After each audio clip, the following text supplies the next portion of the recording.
আসসালামু আলাইকুম রহমতুল্লাহি ওবরকাতুহু।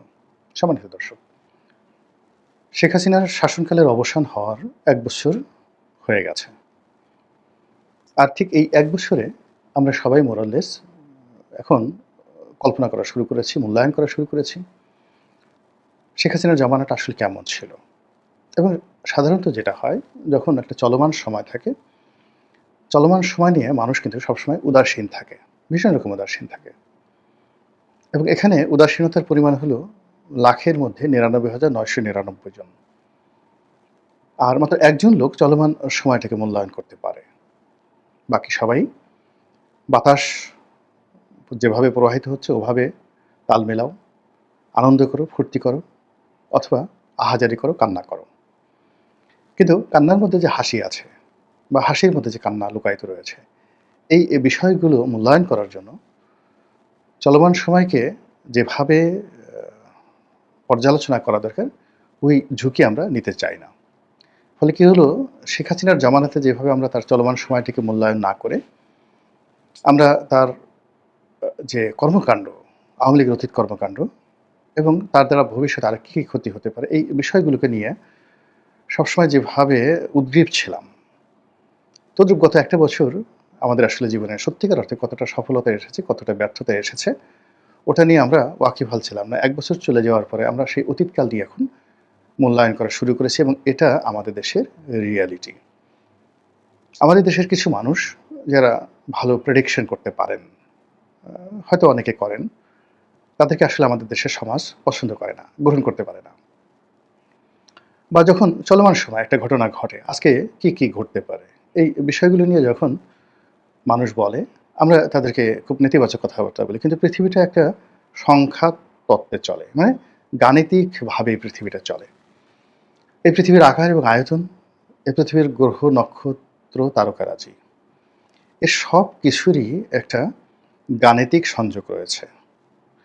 মানে ১ম আকাশে কয়টি তারা আছে, থাকা উচিত, কোন তারার সঙ্গে কোন তারার সম্পর্ক, গ্রহ এবং নক্ষত্রের মধ্যে দূরত্ব কতটুকু থাকা উচিত, এই জিনিসগুলো আজকে নয়। যখন টেলিস্কোপ আবিষ্কৃত হয়নি, মানে আপনি ধরুন খ্রিস্টের জন্মের ৫০০ বছর আগে, অর্থাৎ আজ থেকে ২৫০০ বছর আগে প্রাচীন গ্রিস, সেই গ্রিসের যারা জ্যোতির্বিজ্ঞানী ছিলেন, অঙ্ক শাস্ত্রবিদ ছিলেন, তারা মহাকাশ সম্পর্কে, পৃথিবী সম্পর্কে, মহাশূন্য সম্পর্কে, এরপরে এই পৃথিবীর নদ নদী, পাহাড়, পর্বত, সমুদ্র সম্পর্কে যে সকল লেখা লিখে গিয়েছেন, এই আধুনিক যুগে সেগুলো প্রায় নির্ভুল। আপনি চিন্তা করেন, একটা প্রশান্ত মহাসাগরের আয়তন, আটলান্টিক মহাসাগরের স্রোত, আকাশের সপ্তর্ষিমণ্ডল, তারকারাজি, এই বিষয়গুলো ২৫০০ বছর আগে তারা গবেষণা করে বলে গেছেন। কল্পনা করতে পারেন? এবং সেটা এই বর্তমান বিজ্ঞানের যুগে এসে আমরা প্রায় নির্ভুলভাবে বলে দিচ্ছি। যখন বাইবেলে বলা হলো যে সূর্য পৃথিবীর চারিদিকে ঘুরে, এটাকে চ্যালেঞ্জ করে যখন গ্যালিলি বললেন যে না, সেই ত্রয়োদশ শতাব্দীতে সূর্য পৃথিবীর চারিদিকে ঘুরে না, সূর্য তার নিজের অক্ষের উপর ঘুরে, পৃথিবী তার নিজের অক্ষের উপর ঘুরে এবং এই অক্ষের উপর ঘুরতে ঘুরতে সূর্যকে সার্কেল করে ৩৬০ দিনে একবার করে ঘুরে আসে। অর্থাৎ যেমন শূন্য থেকে, ধরুন কথায় কথায় বাংলাদেশ থেকে সূর্য মানে পৃথিবী ঘোরা শুরু করলো। তো তার একটা সার্কেল হলো বাংলাদেশ, ভারত, আমেরিকা ঘুরে মধ্যপ্রাচ্য হয়ে আবার সে বাংলাদেশে ফিরে আসবে ৩৬০ দিনের মধ্যে। তদ্রূপ সূর্যের যে একটা বৃত্ত রয়েছে, বিন্দু রয়েছে, এরকম একটা বিন্দু রয়েছে, পৃথিবীর একটা বিন্দু রয়েছে। তো এই জিনিসগুলো আমরা আধুনিক যুগে খুব সহজে বলতে পারি, বুঝতে পারি। কিন্তু এটা ২৫০০ বছর আগে ঠিক এই কথাগুলো কীভাবে বলেছেন, কিংবা আরও সুন্দরভাবে, বিস্তৃতভাবে বাইবেলকে চ্যালেঞ্জ জানিয়ে, ধর্মীয় বিশ্বাসকে চ্যালেঞ্জ জানিয়ে কীভাবে গ্যালিলিও এই কথাগুলো তিনি বলে গেছেন। তো এই যে গাণিতিক যে বিষয়াদি রয়েছে, সেই গাণিতিক বিষয়াদি আপনার শরীরের মধ্যে আছে। আপনাকে দেখে একজন মানুষ বলতে পারে আপনার মধ্যে কী রোগবালাই আছে, কয়খানা হাড্ডি আছে, এবং আপনার চালচলন দেখে বুঝতে পারবে যে কোন হাড্ডির জয়েন্টে আপনার ব্যথা আছে এবং নিজের অজান্তে সেই ব্যথার কারণে আপনি কীভাবে ডানে বামে জাস্ট একটু হেলে থাকেন, বা নিজের অজান্তে আপনার মুখ কালো হয়ে যায়, আপনার শরীরের গোপন ব্যথাগুলো কি, এ সবই গাণিতিক। একেবারে সবই আপনার যে রগ আছে শরীরে, রক্ত সঞ্চালনের জন্য যা কিছু রয়েছে, পেটের মধ্যে নাড়ি ভুঁড়ি রয়েছে, সব কিছুর মধ্যে একটা এমনকি আপনার মানে সেক্সুয়াল যে অবস্থা এগুলোর মধ্যে সব গণিত রয়েছে এবং সেই গণিত রাজনীতিতে আছে, অর্থনীতিতে আছে।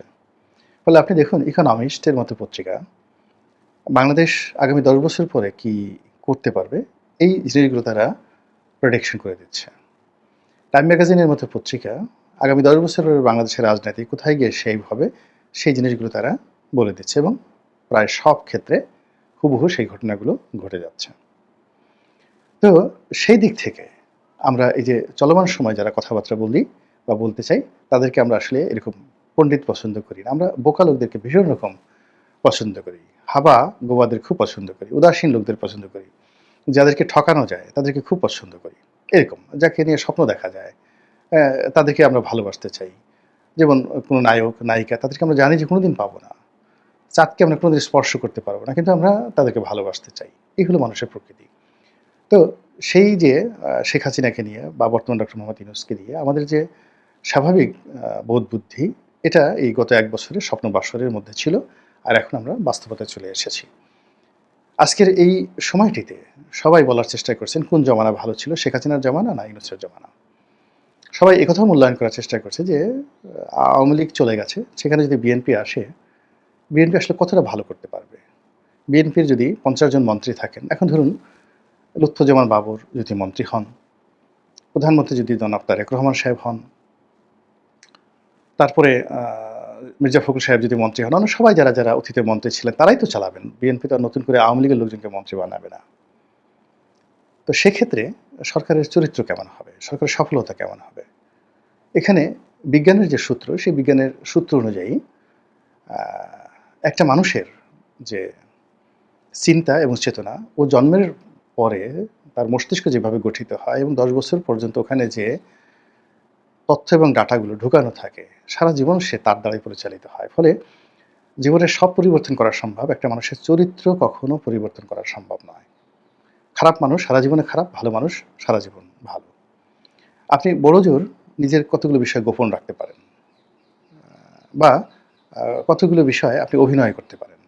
কিন্তু আপনি আপনার যে মৌলিক যে ফান্ডামেন্টাল ক্যারেক্টারিস্টিক্স, কোয়ালিটিস, এফোর্ট এই জিনিসগুলো আপনি কোনো অবস্থাতেই বদলাতে পারবেন না। যেমন ধরুন আমি যদি সংসদ সদস্য আবার হই, তাহলে আমি আগে এমপি থাকাকালীন অবস্থায় যা করেছিলাম, সামর্থ্যের দিক থেকে আমার বয়সের বিচারে আমি তার সাথে অনেক কম করতে পারবো। আর যেখানে সিদ্ধান্ত নেওয়ার ক্ষেত্রে আমি অতীতে যা কিছু করেছি আমার অভিজ্ঞতার কারণে কিছু সিদ্ধান্ত পরিবর্তন হবে। কিন্তু আমার যে মৌলিক ক্যারেক্টারিস্টিক্স অর্থাৎ ঘুষ, দুর্নীতি, অনিয়ম, চাঁদাবাজি, দখলবাজি ইত্যাদি যত কাজে আমি মন্দ কাজ করেছি এটা বন্ধ হবে না আগামীতে। কৌশল অবলম্বন করব কিন্তু বন্ধ হবে না। প্রত্যেকটা মানুষের মধ্যে এরকম যে একটা চরিত্র আছে। বিএনপির মধ্যে এরকম একটা চরিত্র রয়েছে, যেই চরিত্রর দ্বারা আপনি অঙ্ক কষে বলে দিতে পারবেন যে আগামীতে কি হবে। যে লোক মদ খেয়েছে, যে লোক নারীর সঙ্গ পেয়েছে, আপনি অবস্থার প্রেক্ষিতে সে জেলে গেল, সে হয়তো আর নারীর সঙ্গ পছন্দ করবে না। কিন্তু যখনই আপনি তাকে একটা স্বপ্ন বাসর সাজিয়ে দেবেন, সিংহাসন সাজিয়ে দেবেন, সে বলবে দুনিয়ার সবচেয়ে সেরা সুন্দরী রমণীকে নিয়ে আসো, আমি একটু তাকে দেখি। বলবে হুজুর আপনার তো ব্যাটারি নেই, ফিউজ। আরে বাবা ব্যাটারি নেই, চোখ তো আছে, হাত তো আছে। বলে হাতও তো চলে না।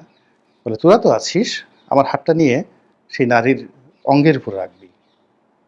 এই হলো মানুষের পারভার্সন, ক্যারেক্টারিস্টিক্স এর পারভার্সন। তো ওদিকে আমরা যাব না। আমরা যেটা যাব সেটা হলো দেখুন এই যে ডক্টর মোহাম্মদ ইউনূস মানে তার কর্মকাণ্ডের মধ্যে যে গ্রামীণ ব্যাংক আসতে পারে, তার কর্মকাণ্ডের মধ্যে যে এনজিও মন মানসিকতা আসতে পারে, তার কর্মকাণ্ডের মধ্যে যে তার অপূরণীয় স্বাদ আহ্লাদ যা তিনি বিভিন্ন সময় পূর্ণ করতে চেয়েছেন, সেই কাজগুলো করতে পারেন এটা তো আমরা স্বপ্নে কল্পনা করিনি। অথচ এগুলো বিজ্ঞান বলে দিয়েছে যে তার মতো লোক যদি ক্ষমতা আসে তিনি সেই গ্রামীণ ব্যাংকের স্টাইলে দেশ চালাবেন। শেখ হাসিনার জমানাতে তার উপর যে জুলুম অত্যাচার করা হয়েছে এবং যেই জিনিসগুলো সেই সময়টা তিনি করতে চেয়েছেন পারেননি, সেই কাজগুলো তিনি করবেন। তার গ্রামীণ বিশ্ববিদ্যালয় স্বপ্ন, গ্রামীণ ফোনকে নিয়ে তার স্বপ্ন, গ্রামীণ ব্যাংককে নিয়ে তার উচ্চাকাঙ্ক্ষা। দেখুন খুব অল্প সময়ের মধ্যে কত ম্যাটিকুলাসলি তিনি সেই কাজগুলো করে ফেলেছেন।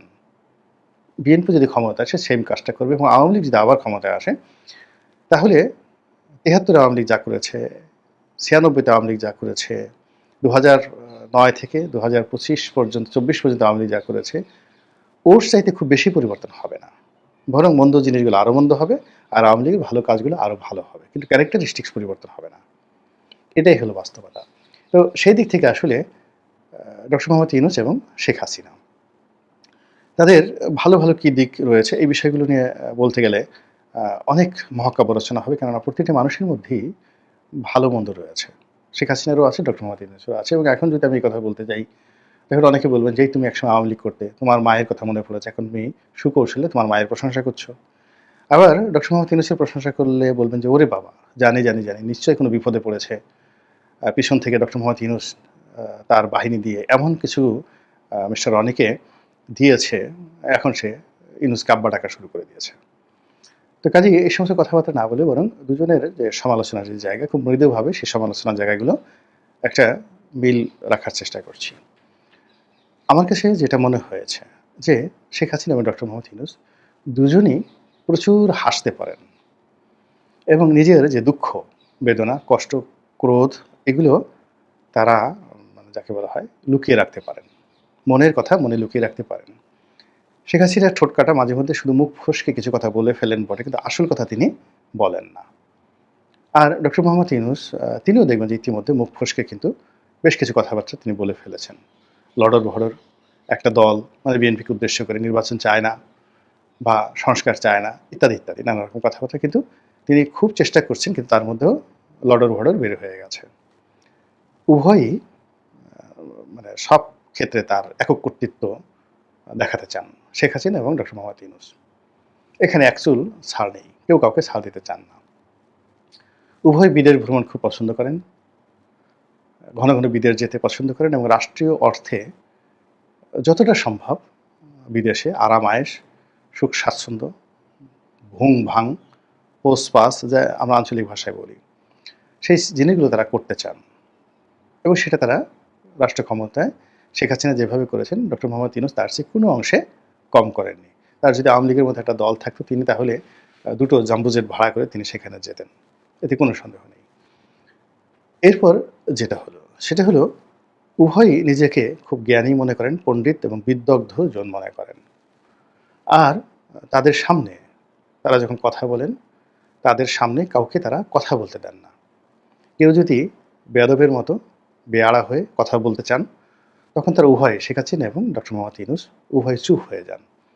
চুপ হয়ে তাদের কথা শোনার ভান করেন যারা তাকে কথা শোনাতে চায় এবং ওই যারা কথা বলতে চায় তাদের বকবকানি বন্ধ হলে তিনি সেখান থেকে মুখ গম্ভীর করে বিদায় নেন এবং তারা সেখান থেকে চলে আসেন এবং যারা বলতে গেলেন বা বললেন তারা বুঝতে পারেন না যে তিনি শুনলেন কি শুনলেন না।